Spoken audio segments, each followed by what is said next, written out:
I think it's a really good movie. I was solid on coming out of it. I was like, I don't know 3.5, and I don't know if it's 4. And this is before all of my friends had seen it. It's before Pat saw it. It's before Josh had seen it. It's before a lot of people seen it. I've talked to everybody about this movie at this point. Mm-hmm. Generally, I'm glad because all my friends have the same idea about this fucking movie at this point. And we are generally sitting at the 3.5 to 3-star mark. I don't want to get into the online discourse too much and how I feel about the movie because I feel like the discourse makes me dislike the movie, and I don't think that's fair. Sure, let's start with the positives. Like, what would be your most immediate positives? I think that he took a lot of big swings. Mm-hmm. I think there's a lot of big swings in this movie. I think that ultimately the big swings in this movie were stronger to me than the vampire stuff was.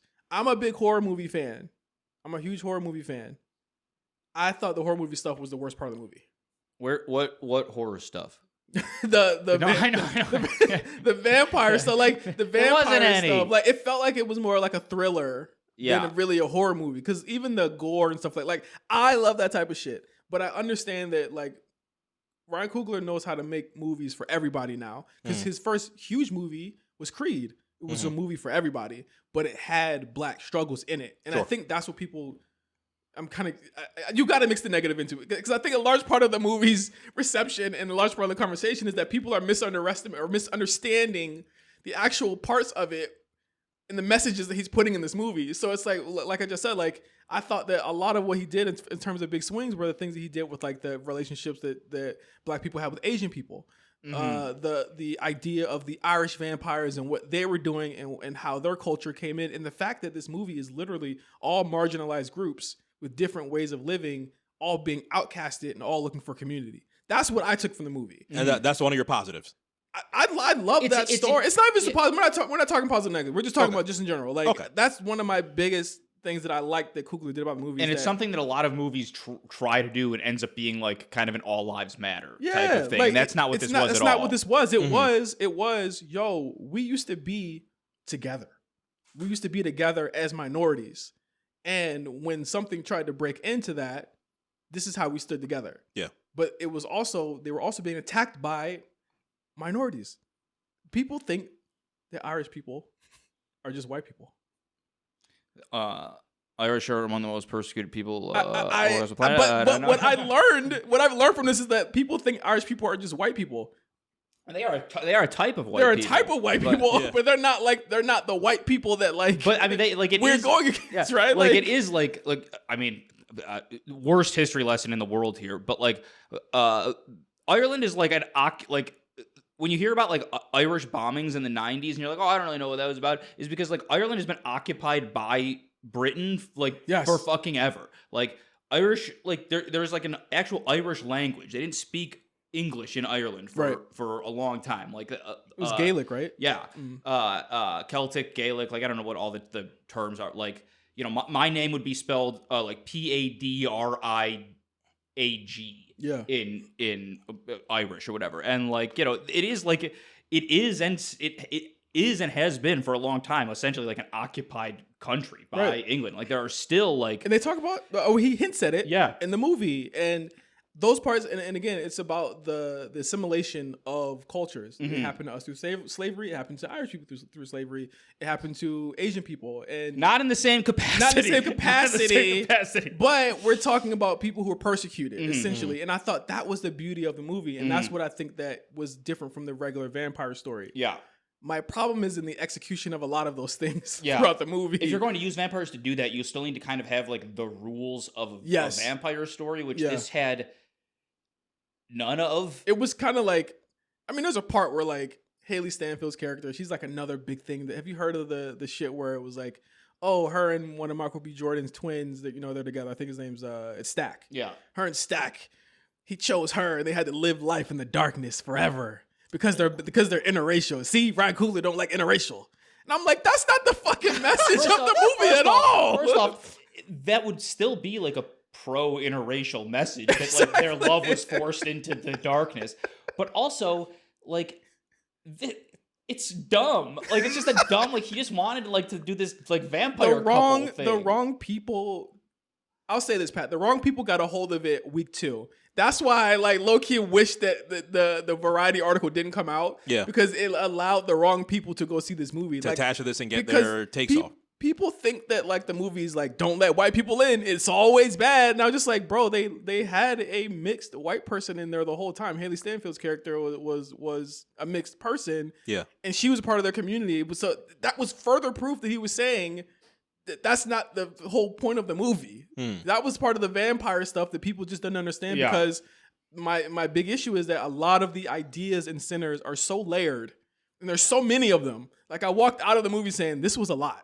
Like, it was a lot. He needed either less or the first season of a show. Yeah, to do all this stuff. Is this too heavy or too crowded? Too crowded. Too crowded. Okay. It was too crowded. It's too many ideas. It's too crowded to be heavy. Like there's not really, I would say, like you see people posting about like the emotional heft of the movie, and it's like it has none. Like, we don't know anything about any of these characters. And if we do, it's not paid off in any conceivable way. Mm-hmm. There's a plot point where Smoke and Stack, those are the twins, Michael B. Jordan. They say, we work for Al Capone and we took his money. So there's this lingering dread throughout the whole movie of these people coming back to get them. There's Haley Stanfield's character saying, you don't think they're not going to come back and get you? There's a lot of people saying, you don't think they're going to come back for their money. And at the end, I'm thinking they are going to come back for their money. Yeah, you get vampires versus a Chicago mob. Yeah, this is going to be cool. You get that. You don't get that. You get him busting a Tommy gun at the KKK, which I feel like is just like, I thought that scene was just like, it's just so easy. And just kill the KKK in the movie. And we've seen it. Like it's not new at this point. Like I know it's been done mostly by Ben Affleck and Quentin Tarantino before, but like it's still not new. Like and Red Dead, classic moment in Red Dead. I would say Red Dead Redemption 2 as well, but it's like sure, but that was a for them moment. That was a for the audience moment. That was like we got to give something to them. You know what I mean? And again, I get it in that sense, but that's just a part of the example of like things that weren't paid off in the movie. It was sort of feels like maybe he wanted to make another one, or maybe he didn't think he was ever going to be able to do this again. And that's why he put all these ideas in there. And the first hour, I walked away from that. The more I walked away from the movie saying, I like the first hour better than the second, because I was like, I would have really just loved the movie of just these two cousins coming back and the mob eventually coming in and that being like a story, like it sort of like a Coen Brothers type, type thing. The vampire thing almost like it's like a background. To like people are dying in town. We don't know why type of thing. And I mean, the vampire shit is kind of like a background shit. It's literally 45 minutes of this whole movie. The first act of the movie is just like if Michael B. Jordan weren't so charming, it would be a boring movie. Absolutely. They're just dicking around for the first movie. The first hour of the movie. They're just literally just dicking around. But you enjoy the characters. Like Delroy Lindo's character is amazing in the movie. He's my favorite person. He's great. But again, it needs an actor of that caliber to do that because there's not that much going on. Exactly. And then when it finally pulls off into the siege in the bar, it's over like that. And there's no horror in it. There's no stalking. There's none of that stuff. It's a lot of it is like, I don't know, but again, I feel like this is a movie for people who don't go see movies like this often. Sure. And that's fine too, but I feel like I needed more from that, and it just ended up falling flat in the last half. So it's like, again, we walk away from it, and it's just like, the more I thought about it, there's people I've seen sing this movie 3 times, 4 times in a row, and I'm just like, what are you getting from it? You gotta go see some other movies, man. Like, but it's like the and I've been using this a lot lately. It's like the tweet of like somebody dude who sees Boss Baby one time and literally nothing else, getting a lot of Boss Baby vibes from this. It's literally that tweet. It's literally that is Sinners in a nutshell. It's a lot of people who, for whatever reason, probably haven't gone to the movies a lot in the last couple of years. Like, but it's like.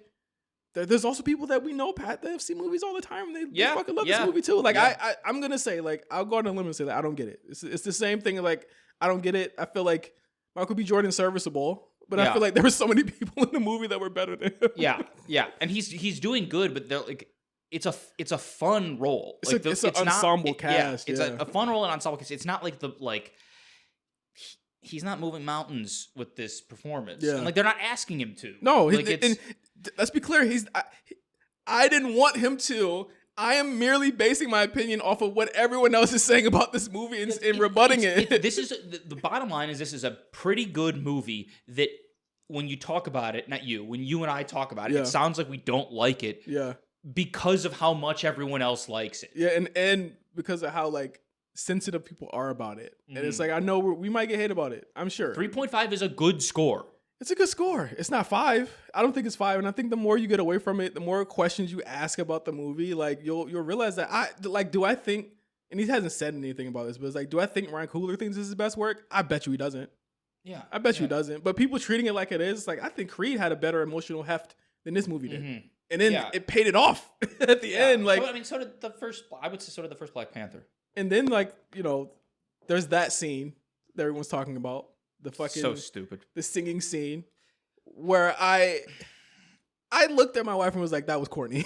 I know. As soon as it started happening, I was like, this is it. This is this is God. We're in a bad place. Yeah.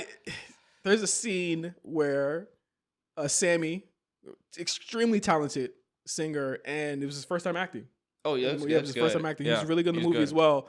Does a musical sequence. There's a lot of musical sequences in the movie. I personally felt like the second musical sequence with the chick who plays the mayor in the Batman. Yeah, that one was better to me than the first one. And you start to see like Bootsy Collins come in, and it's kind of like this fever dream moment. It's like the first time the bar's like really getting active for the night. Yeah, like magic's in the air or whatever. Yeah, okay. Like the camera's flying like through the bar because the idea is that the music awakens the vampires, which I think is a cool conceit. Mm-hmm. It's a big swing. It's a new rule on vampires that some people have. One of the only rules this movie has on vampires. I mean, because they have the movies like the cross worked. Can I come in? Worked. But then you left our cousin alone for 50 years because I asked you to. What? So the vampires are nice when they want to be. Yeah, that's crazy role. So like during this scene, like you start to see people like a DJ comes in, but it's like a spiritual DJ. African dancers come in, gangbangers come in.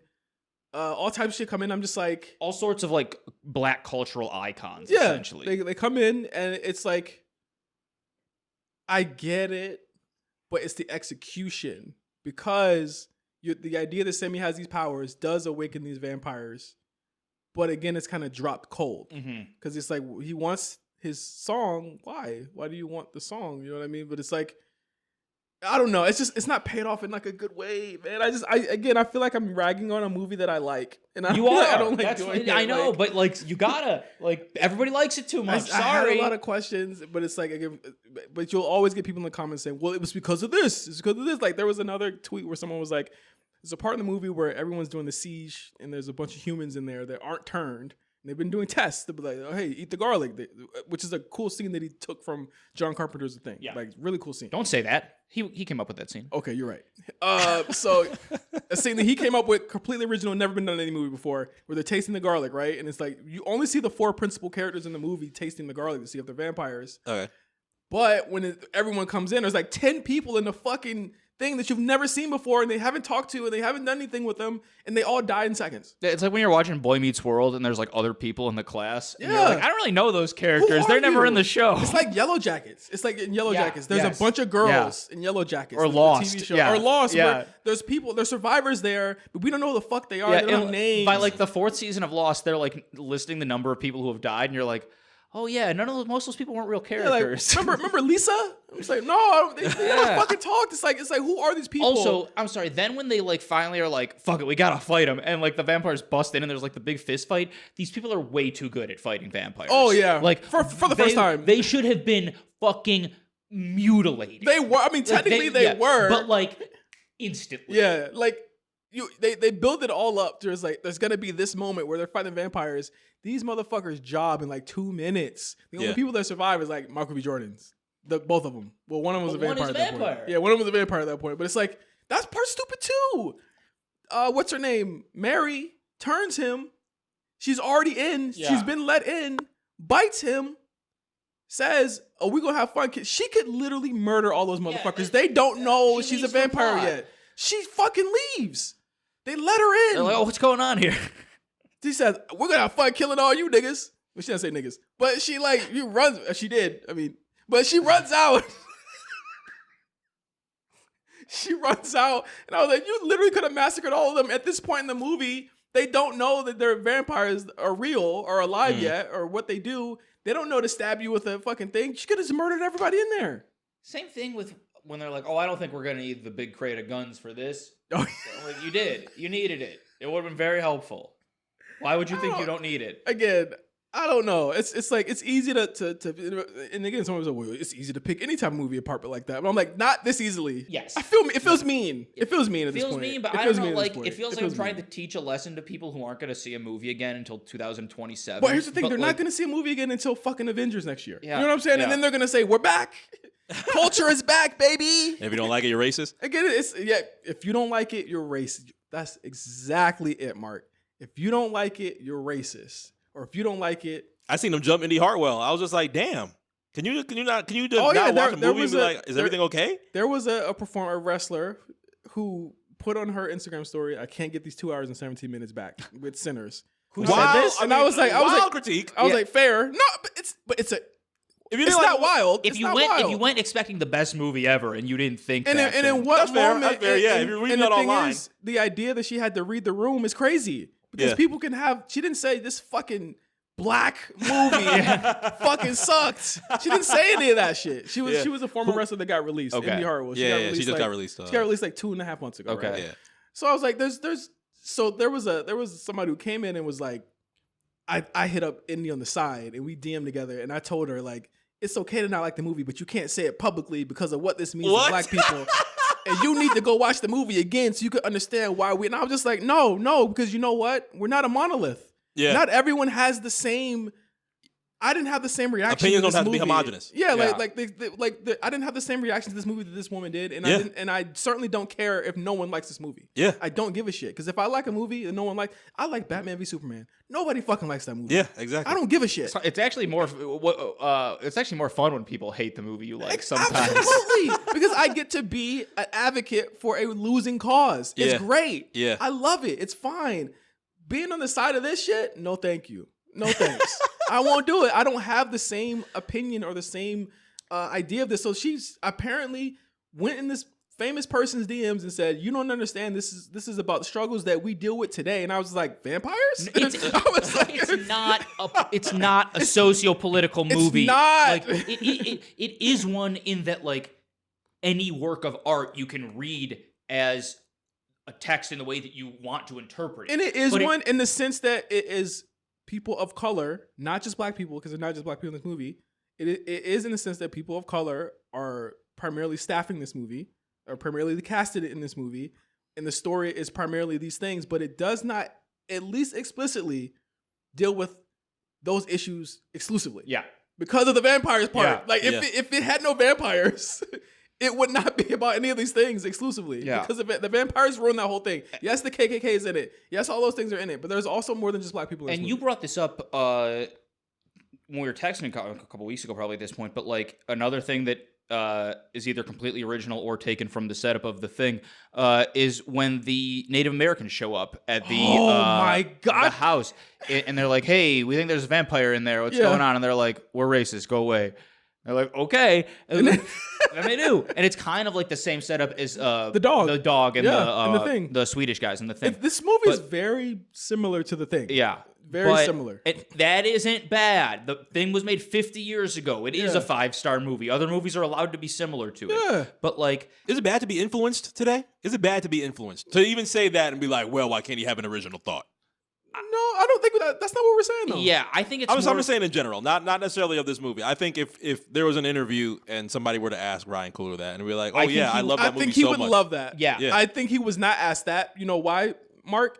Because people don't watch movies and people don't absorb that culture. So they'll take that as offense. I think it was the first thing I thought of when I saw that. That should tell you a lot that was the first thing I thought of when I saw that scene. Yeah. Was the thing. Well, I have like the type of like, and especially because I've liked movies for as long as I have, but I have the type of brain where it's like, oh, like even if I see Sinners and then I find out later that it was taken from something else or influenced by something else, then I'm gonna go see that thing. Yeah. Yeah.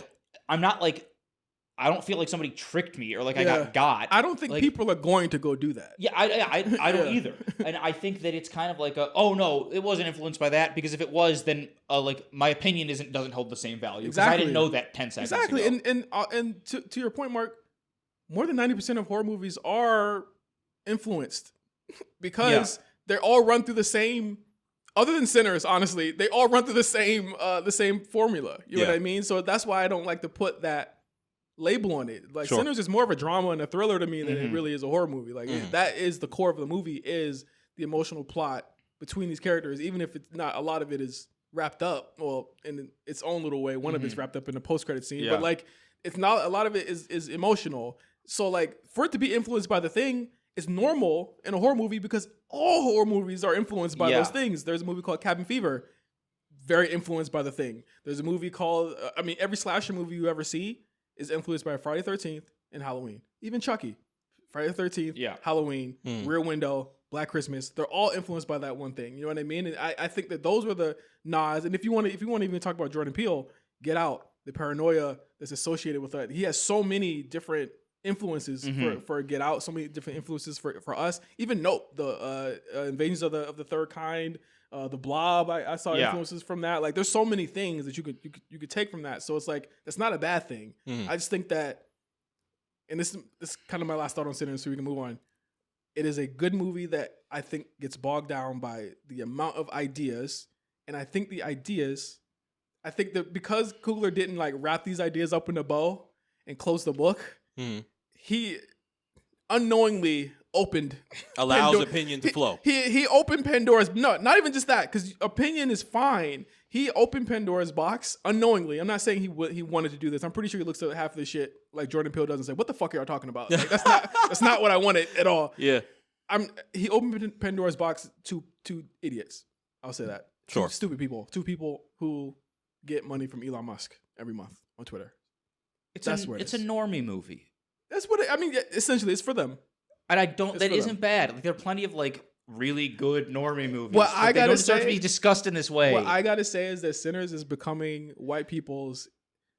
I could have voted for Obama. I voted for Barack third time. Yeah, it's becoming that for them again. But here's the difference though. Is like, I think I told you this when we were talking about this the first time. Like the beauty of something like, and because of both the racist trappings of the entertainment industry and the discussion surrounding this movie, we're kind of forced to compare Coogler and Peele in ways we wouldn't be forced to compare Spielberg and Tarantino, or to like if there's two about two white guys who are actually, you know what, that's not necessarily true, because we compare Ari Aster and Eggers like a lot. Like those guys are set in the same sentence. Because that's again an absence of many people to root for. True. You gotta think of the amount of directors we get on a yearly basis. How many of them are elite? We're getting the Russos again next year.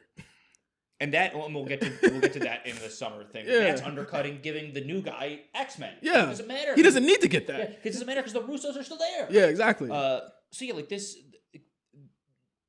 you're forced to compare this to Peele's work, and the difference is like you're watching Get Out and you're watching is it what's his name? The actor's name, the Obama third time. Fuck. Is it Brandon something? The white dude. Whitford, right? Bradley Whitford. Yeah. Bradley Whitford. And when he's saying it, you're like one, it's hilarious. Yeah. The movie, like, but then the movie almost like, especially from like the like quote unquote white liberal, like it elicits that same response where it's like, but I would have. Yeah. It's like, and like it's funny because like that's like it's just so much more like for the same kind of crowd. It's so much better and more cutting and more. Oh, you're saying that Sinners doesn't make fun of them? No, well, I'm saying that like Get Out manages to make fun of them and kind of like prove them right at the same time. Yeah, almost not in the brain stealing thing, but in the like. Oh, they would have done it, and like a lot of the people saying that do mean it like earnestly. Or because there's a dual play in Get Out of the white liberal that we knew at the time. Because again, like I don't think he knew the culture and the world that he would have been putting that movie into at the time. This is literally right after Trump, like literally. Yeah, and for that to have happened, this movie had to come out at the time that it happened. It was the perfect time for it because it served as a medicine for a while. And in a lot of ways, I feel like that's what Sinners is doing. It's I just don't want it to become like I'm sorry we voted for Trump.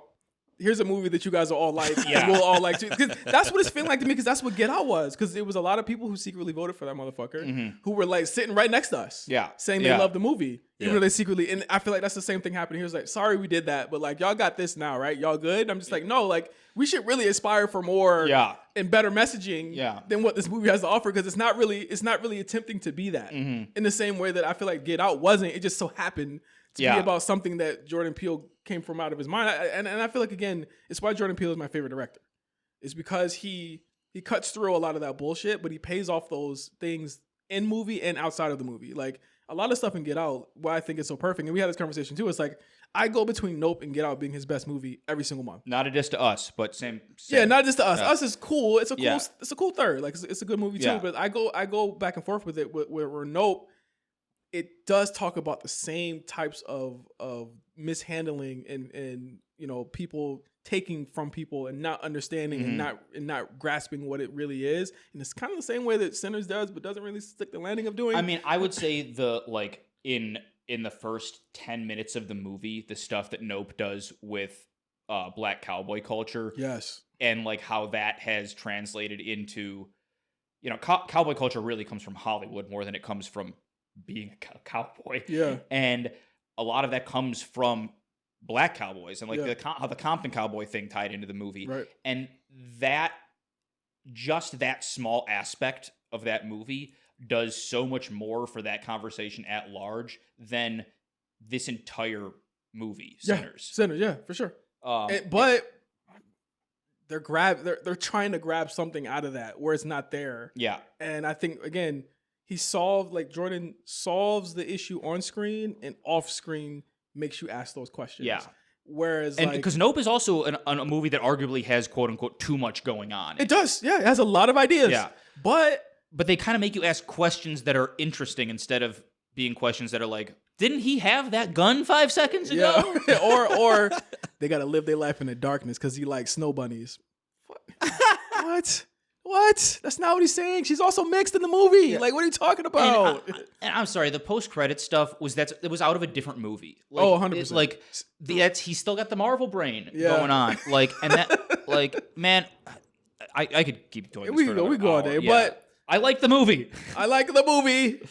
You can see my Letterboxd review. Make sure you put your hands up first. I like it, especially Pat. He's white. He's definitely got to say like. Put your hand up. I like the movie. I like the movie. But I want to do a quick summer movie preview before we get out of here today, talking about a lot of the movies that are coming out over the summer, and me and Pat are going to give our rundown.